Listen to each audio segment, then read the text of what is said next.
Hey there everybody, my name is Keno and welcome back to your Butte Bandits expansion franchise mode series here on the channel. Now that last episode, holy was it turbulent and changed the entire dynamic of our roster pretty much. I mean, we moved on from some really big names such as Pierre-Luc Dubois, Keandre Miller, Brett Pesce, Peyton Krebs, our goaltender Philip Gustafsson, and we brought in some really good names still, such as Logan Stankoven, Aaron Kiviharju, Leanne Bichel, Sasha Boumedian, and then prospects like Tyson Brodziak, who we brought in first overall from the pick that we got from the Detroit Red Wings in the Brandon Montour trade, as well as trading up for Elliot Daigneault from the Barrie Colts and picking him 8th overall. And as I said, he looks pretty decent. He's going to develop into someone really good for us. And you'd think after moving on from so many key players on our roster that we'd be a weaker team, but you can see we're still a pretty solid team, a team that could possibly even make it all the way back to the conference finals this year. Even defensively, we have a full top 6, if not more.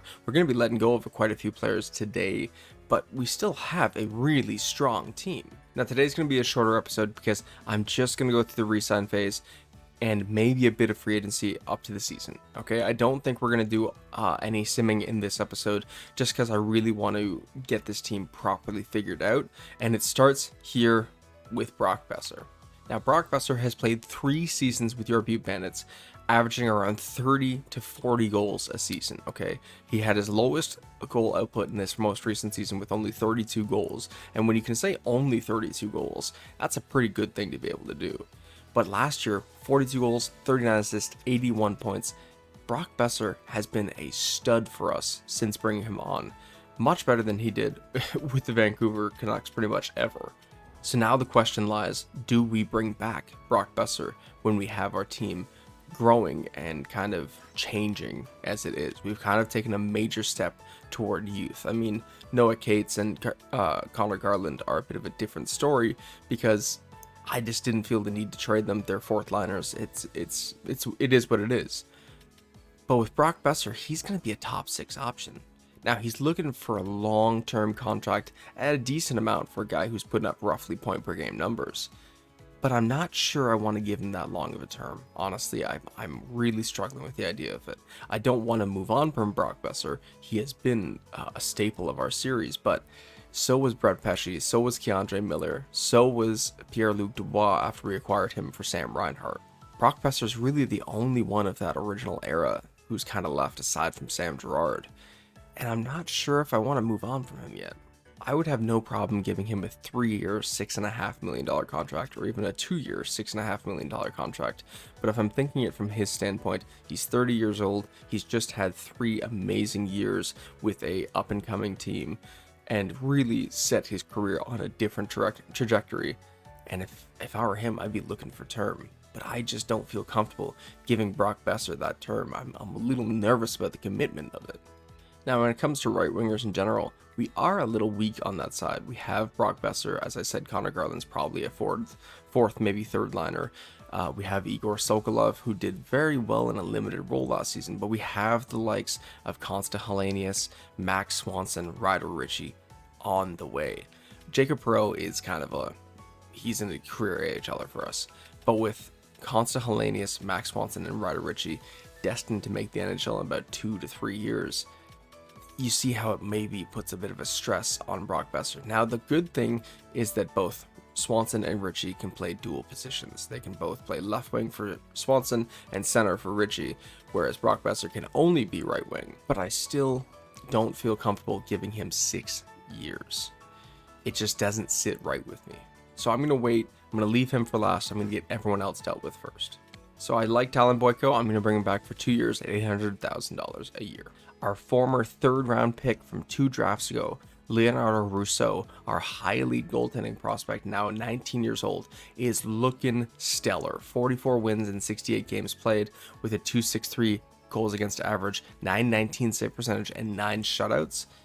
He is really good. He could be a really good simming goalie. My only concern is that he hasn't jumped up very much since we drafted him.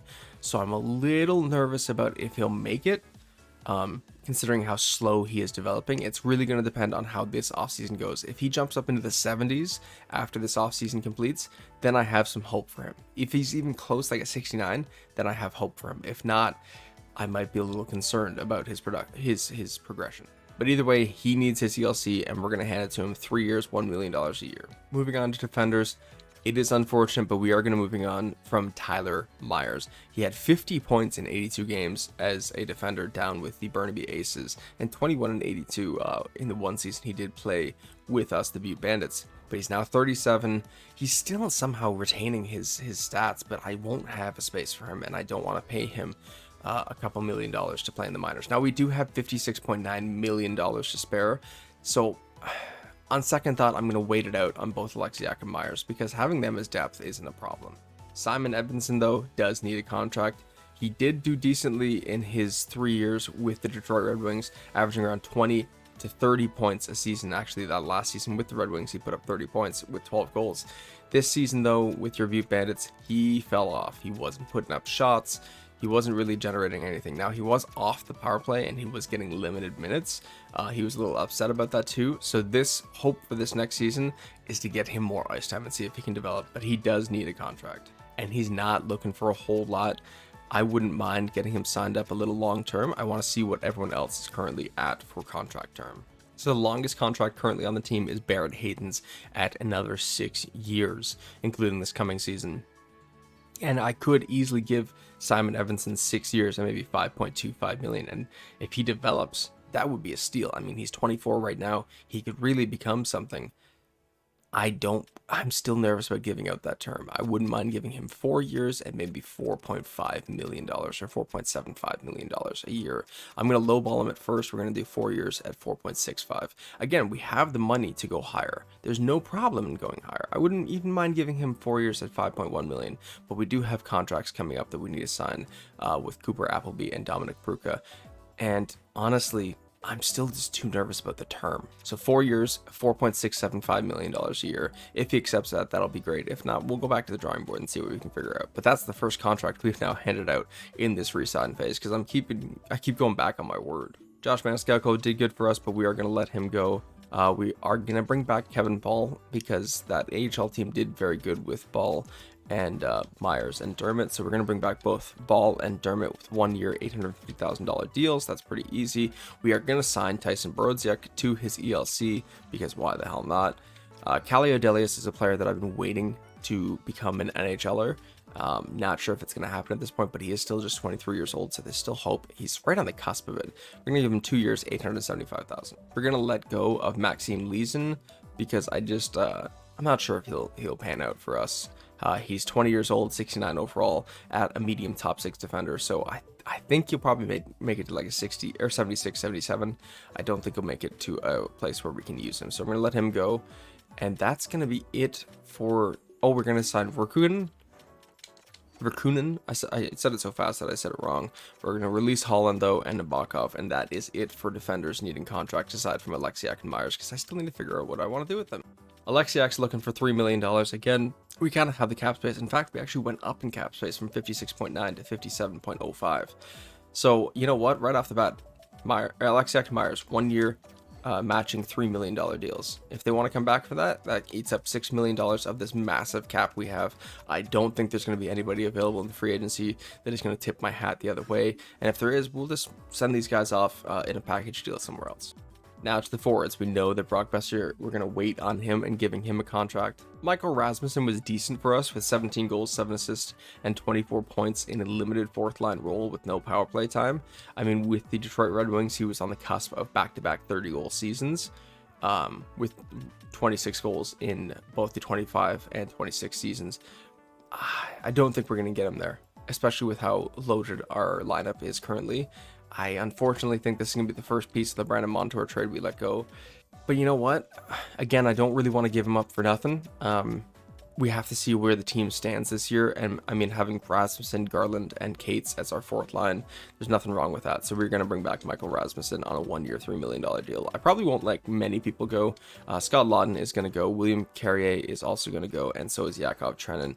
Blake Coleman is somebody who I'm sorry to say that is gonna go. He did decent for us.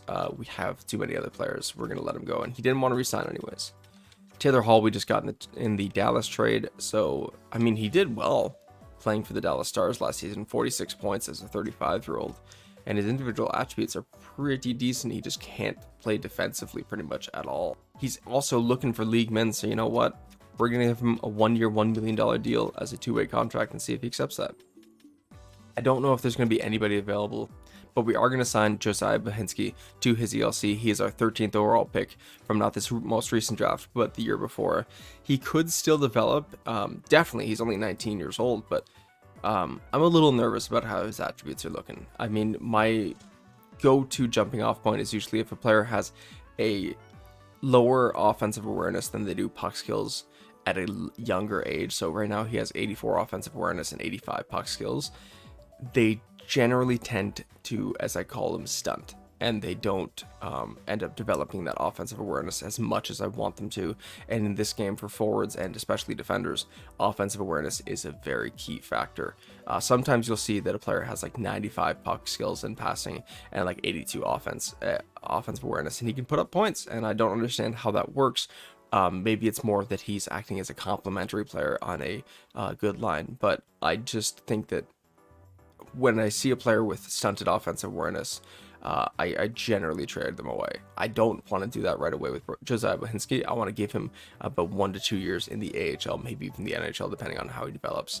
But we'll have to wait and see. Henry Niikanen is going to come back 2 years, $850,000. Elliot Daigneault is all, I don't know how to say it. Dano.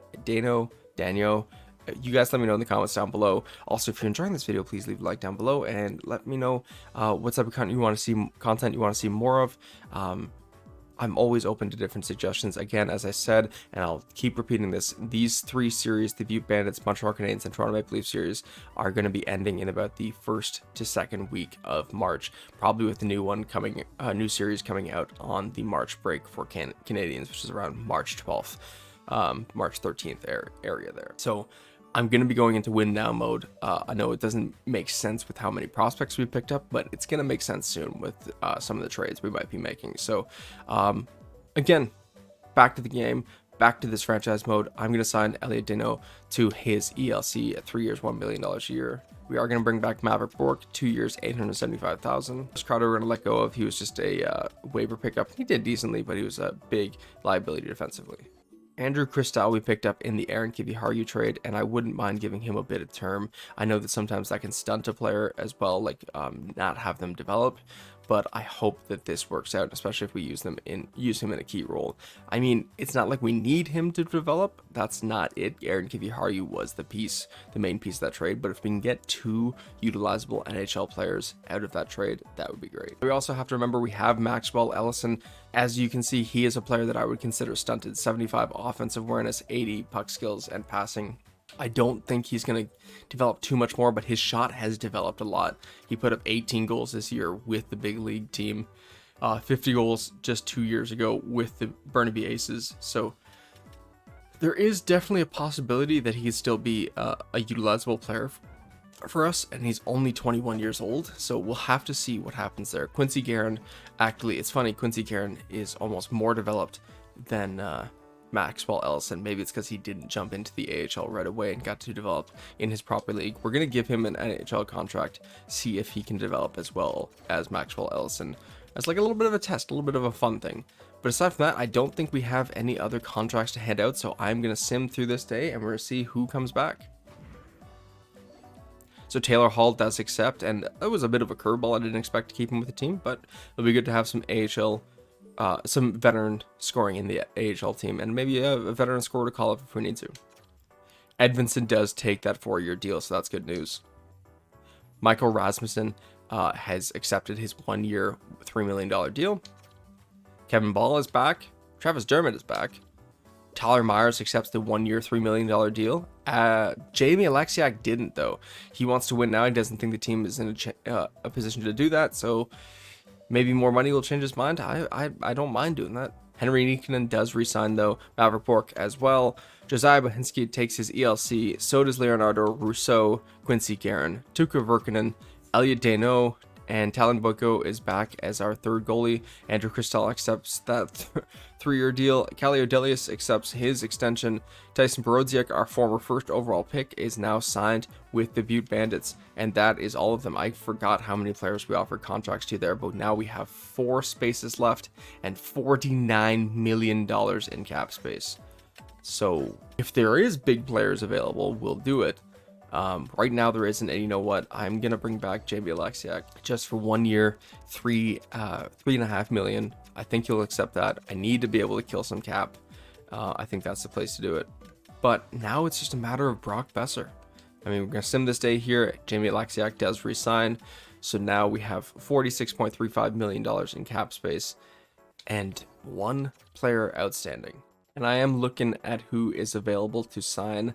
And you know what, guys? It's not looking good with Brock Boeser, aside from Marchessault and Trevor Moore. Brock Boeser is pretty much the top forward available, and I'm not going to be signing Trevor Moore or Jonathan Marchessault just simply because of their age. It doesn't make sense for me.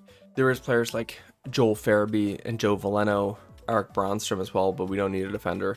But aside from that, there's just nobody really available. Hey, former Butte Bandit Philip Kirchhoff. But no, there's nobody really jumping out at me. Now this screen has screwed me before because it showed that nobody is there, and then Elias Pettersson ended up being there in the Montreal Canadiens series. But with that knowledge now in mind, I am going to try to extend Brock Boeser for the term he wants at 6 years, but on a low ball contract. Now hear me out. I know I said I didn't want to give him that term, and I'm still on the fence about it. That's why I'm lowballing him. I'm even going to do a little lower at 5.8 million. If he accepts this, then I know he's a true player. I know that he wants to stay with this team. And also it lines up with Barrett Hayton, who also has 6 years remaining on his deal and has been Brock Boeser's line mate since joining the team. So keeping those two together for 6 years, even though Brock Boeser is kind of destined to regress, already being 30 and this contract probably expiring when he's about 35, 36, maybe even 37. It's a bit of a gamble, but we are going to offer it out. He has been a stellar player for us, and I think he's deserving to be rewarded with some security in his contract. So there we go, 6 years, 5.8 million for Brock Boeser. I don't think he will accept that because it's such a low ball. Let's see. We're going to sim the day here. Actually, Brock Boeser wants to win, and he doesn't think this team is in a position to win anytime soon. He knows the truth. He knows the truth, and unfortunately, with that, Brock Boeser, I'm sorry. I have a very strict policy. If a player doesn't really want to win and they're like a top caliber player, then you guys aren't coming back. I know I just signed Alexiak when he said the exact same thing, but Alexiak's more of a, hey, you're going to play in the AHL, so it doesn't really matter to me. I don't really want to bring back a top tier player, especially overpay him over a 6-year contract when he doesn't want to come back. He doesn't want to play with this team. I know it says yes that he wants an extension, but he wants an expensive extension. And guys, I don't know if I'm willing to do that. So Brock Boeser, sayonara. You've done great for us for 3 seasons, averaging about 30 to 40 goals a season, but it's time to say goodbye, unfortunately. So Brock Boeser is now no longer a Butte Bandit. And that's it. There's no more contracts to be signed or to be handed out. There's no doubt that Brock Boeser could cycle back to the team if there's nothing really available in free agency, but I'm not in a big pressing need to sign forwards or to sign big players. I mean, we need to kill the cap, but I'm not in a big need to do that by signing stars. So let's jump here to free agency. I don't know if I had any scouts or coaches to offer contracts to, but we'll find out here. I lost Chance Holden, who's an assistant coach, and 3 scouts, so that's a bit unfortunate. I'll replace them after free agency is done. But here we are at the beginning of free agency. Again, it didn't show anyone really big available, so if it shows someone big here, then I'll jump in, but no, it's not. Even Trevor Moore has dropped a little bit. He's only asking for 5.5 over a 4-year deal, but I'm not willing to hand that out. I'm not willing to hand out term to people over the age of 30, really. Now, right off the bat, we are looking at Drake Batherson. I know I don't need to sign anybody big, but Batherson's been pretty interesting. A 35-point season last year with the Senators, 48 the year before, and then he goes to the Seattle Kraken where he puts up 61 points and 24 goals. There's definitely something to be said for this guy, because he might need to be someone who is like utilized properly. And at 29 years old, only looking at a 1-year contract, you know, I wouldn't mind. We have money to spend. we can be in the books here, and I don't mind bringing in Drake Batherson on a 1-year, $7.5 million deal. Or we could do something very similar, and look at that, his price even drops more. We could do something similar along the lines of a 3-year, $7.5 million deal for Batherson and have him as our new Brock Besser. There's also Prokhor Poltapov, but he is a restricted free agency member, and I don't really want to. I mean, 62 points is pretty damn good, especially in his like pretty much first season. But I'm not sure if I want to pay the price that'll come with offering him a restricted free agent contract. Now, I figured before we jumped into handing out any contracts, I wanted to deal with what was at home first, and right off the bat, I just noticed Mike Benning doesn't want to extend with the team. He had a great, pretty much first season with the Butte Bandits and in the NHL, notching 57 points in 82 games, but he doesn't want to come back.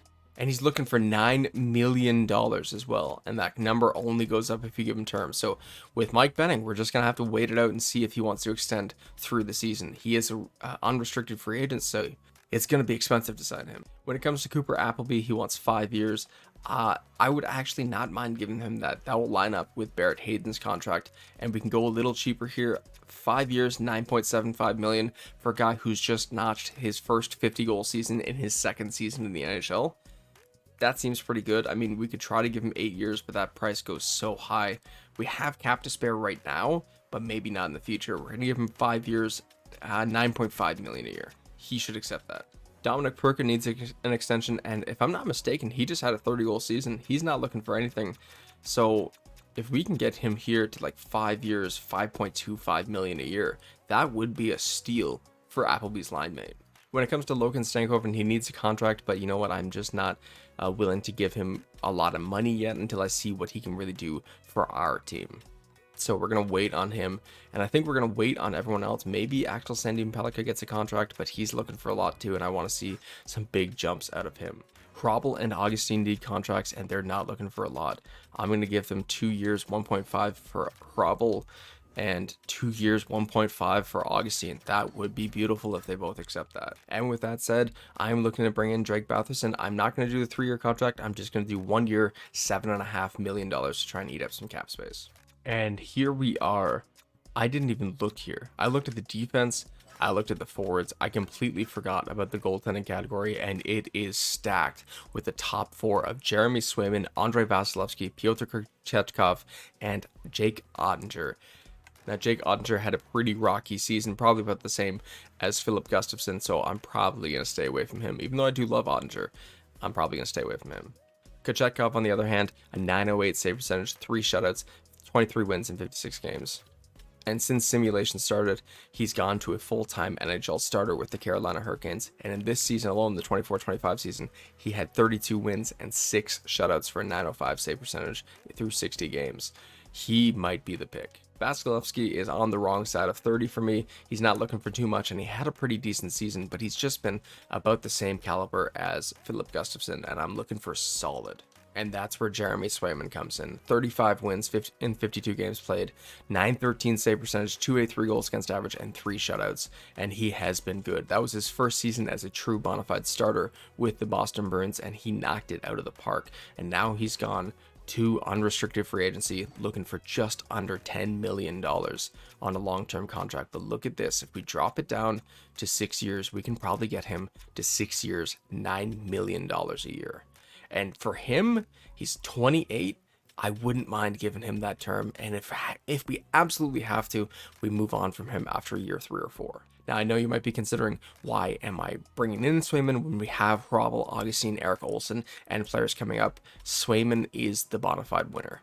I can't wait for Hrabal and Augustine to become superstars if Swayman is already available. And we need to win now. We are 4 years in, going into year 5. We need to win, and Swayman, I think, is the way to do that. 6 years, $9 million for Jeremy Swayman to see if he accepts that.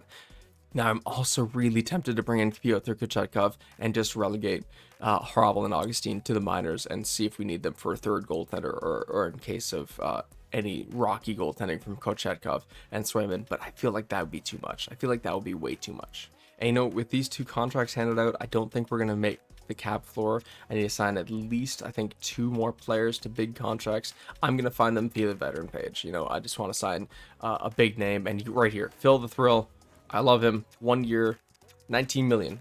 I don't know how you guys feel about these throwaway contracts. I truly do tend to stay away from them. But when we have $46.25 million in cap space, we got to fill it somehow. So feel the thrill. Let's see, will you come and join the Butte Bandits for just kind of like a sending off party? You know, you're 78 overall. I don't think you've got much left in the tank, definitely. So just want to give you that little bit of a retirement package, you know? But aside from that, I'm not really going to be handing out any other contracts. I mean, I could have given big money to Chris Kreider to keep him around and just throw him in the minors, or a player like Charlie Coyle, but we're going to wait it out here.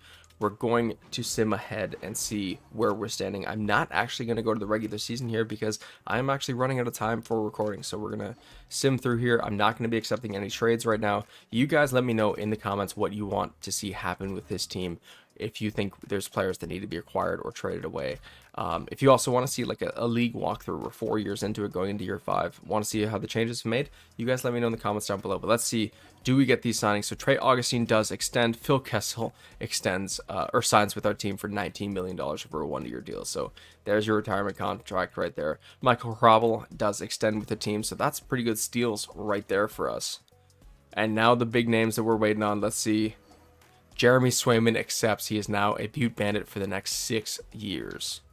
Drake Batherson accepts. He's truly humbled that we offered him such a lucrative contract. Well, you know, we needed cap space to fill, and you were the guy. So hopefully you can replace what Brock Besser brought to our team. Dominic Pruka says that he's always wanted to play with a top-ranked team, so it's an easy decision to stick around, and that is a steal of a contract. 5 years, $5.25 million. And Cooper Appleby says, I am quite pleased with how you view me compared to my teammates in my position. And that's because he's now the highest paid forward on the team, and rightfully so, with a 50-goal season following a 40-goal season in his first 2 years in the NHL. And that's it. We have everyone that we wanted to sign signed up. I think we have hit the cap floor, hopefully. We have for $13.25 million. So we are good. We don't need to make any other signings. We are good to go, but I am going to end this video here because I am just out of time. I know this seems like a little bit of a snippet. We didn't really get a lot done in this video, but we did in a way. We kind of said goodbye to the final piece of the old guard and letting go of Brock Besser and moving on to a new era.